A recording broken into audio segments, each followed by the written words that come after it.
In the middle of the 1970s, most big French car makers had already packed up and left endurance racing. But in a small workshop near the Le Mans circuit, a local driver named Jean Rondeau decided to build something of his own. He did not have the backing of a giant company. He did not even have a race car. But what he had was a sponsor that made wallpaper. Yes, wallpaper. The company was called Inaltera, and they were about to fund a car that would go head-to-head with giants at the 24 Hours of Le Mans. The car that came out of this odd partnership would be called the Inaltéra GTP, and while it only raced for 2 years, it made more noise than some brands do in a decade. Jean Rondeau was born in Le Mans, France, and he was no stranger to racing. But he wanted more than just driving. He wanted to build. In 1976, he formed Automobile Jean Rondeau. He had help from a company called Bureau de Design Naval, which designed the body and frame. The car was built with a steel multi-tubular space frame and had aluminum reinforcements to keep it light but strong. The outside was covered in fiberglass panels. The whole thing weighed just 1,797 pounds. Not exactly a tank. For power, Rondeau chose the Ford-Cosworth DFV engine, a 3.0-liter V8 that was already a legend in Formula One. This engine had aluminum blocks and heads and used Lucas fuel injection. It produced 415 horsepower at 9,000 revolutions per minute. The compression ratio was 11.5 to 1, which meant it was tuned for serious performance. It was connected to a Hewland LT 2005-speed manual gearbox. The suspension setup was a double wishbone system, both front and rear, with coil springs and dampers. The wheelbase measured 2,490 millimeters. The front and rear tracks were 1,445 and 1,480 millimeters. The Inaltéra GTP made its debut at the 1976 24 Hours of Le Mans. 2 cars were entered. Chassis 002, driven by Henri Pescarolo and Jean-Pierre Beltoise, finished 8th overall and won the Grand Touring Prototype class. The second car, Chassis 003, was driven by Jean Rondeau, Jean-Pierre Jousseau, and Christine Beckers. It came in 21st overall and 3rd in class. In 1977, Rondeau came back with 3 cars. Chassis 001 was driven by Rondeau and Jean Ragnati and finished 4th overall. Chassis 002 finished 11th and 003 came 13th. But after that, Inaltera dropped their sponsorship. In 1978, a privateer from Switzerland named André Chevalier entered one of the old cars and finished 13th. The Inaltéra GTP was gone after that, but it had done what it needed to. It proved that Jean Rondeau could build a car that could survive Le Mans, and just a few years later, he would come back and win the race outright with a car that had his own name on it. Not bad for a guy who got his start with a wallpaper company.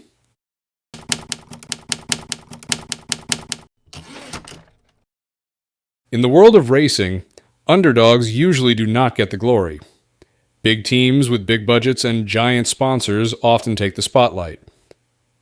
But in 1980, something unexpected happened at the 24 Hours of Le Mans. A man named Jean Rondeau, who built his own race cars in his small workshop in Le Mans, France, managed to do what no one else ever had. He not only built the car, he drove it himself. The car was called Rondeau M379B, and it became the first and only car to win Le Mans with its builder behind the wheel. That victory was not a fluke. It was a mix of engineering, clever planning, and a whole lot of rain. The Rondeau M379B was a Group 6 prototype, meaning it followed the rules for open cockpit endurance racers of the time. The car used a mid-mounted Ford-Cosworth DFV 300 V8 engine, which produced about 460 horsepower at 10,300 revolutions per minute. This was the same engine used in Formula One during the 1970s, so it had a good record.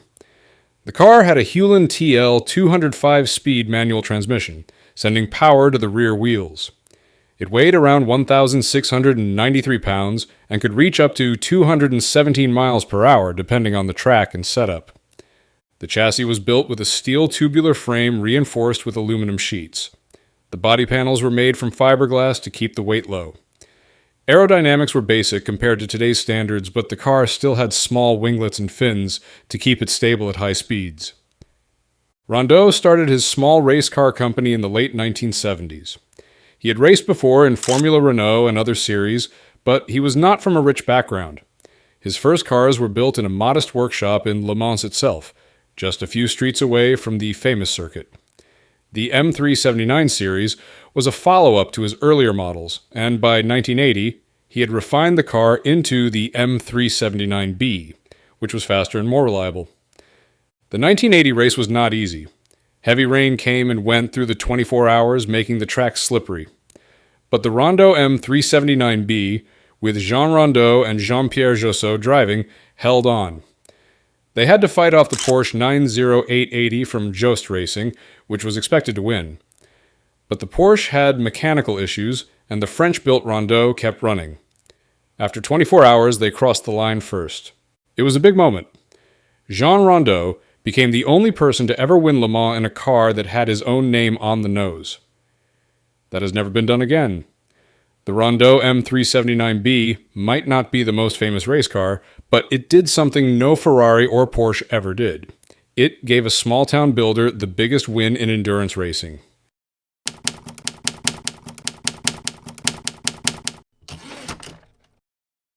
In the late 1990s, when most race cars started to look more alike, one car showed up that looked like it was facing the wrong way.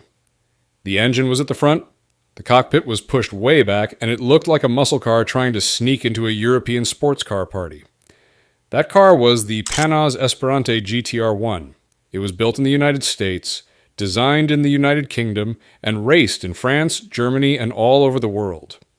This was not a car made to follow trends. It was a car made to break them.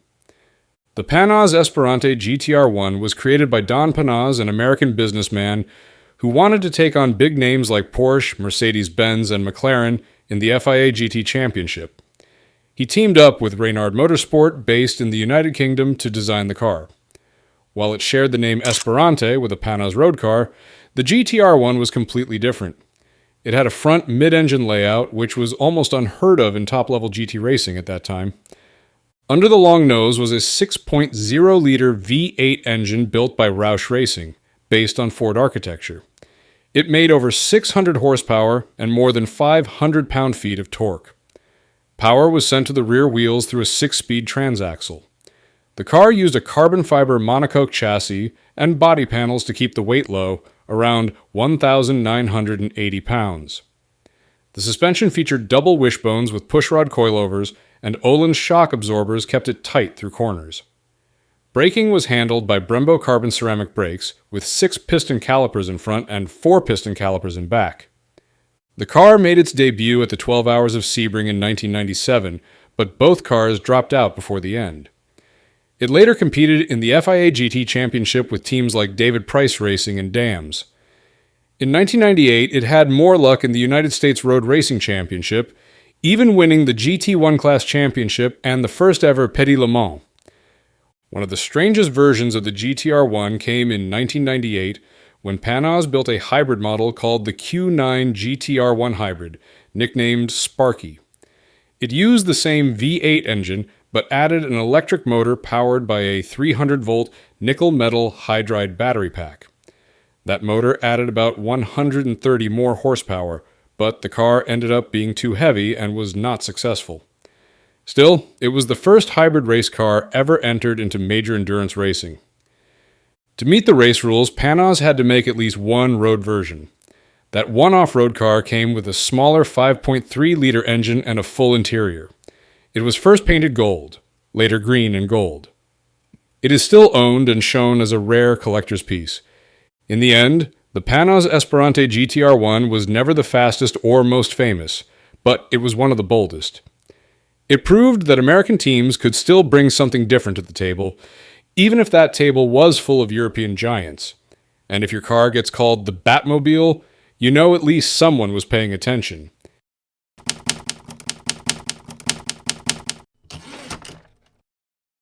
In 2007, something fast and strange showed up on European racetracks.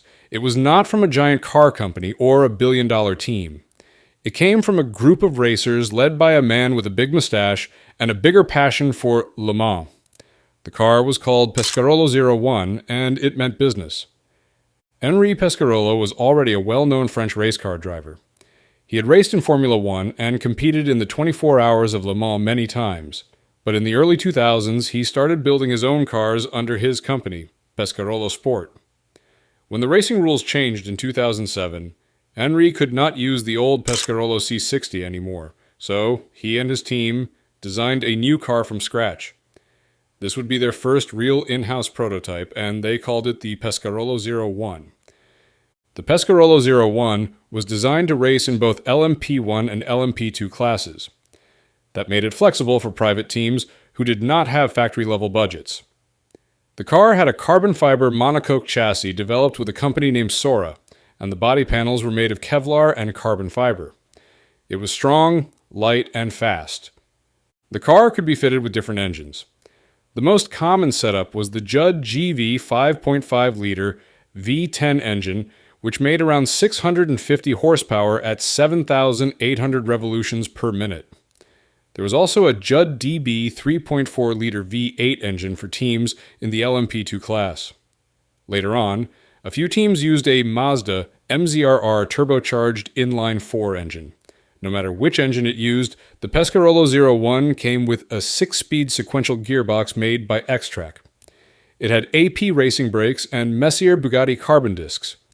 The suspension used double wishbones with pushrods, and the tires were Michelin, wrapped around 18-inch BBS wheels. The whole car weighed around 1,980 pounds and held about 75 liters of fuel.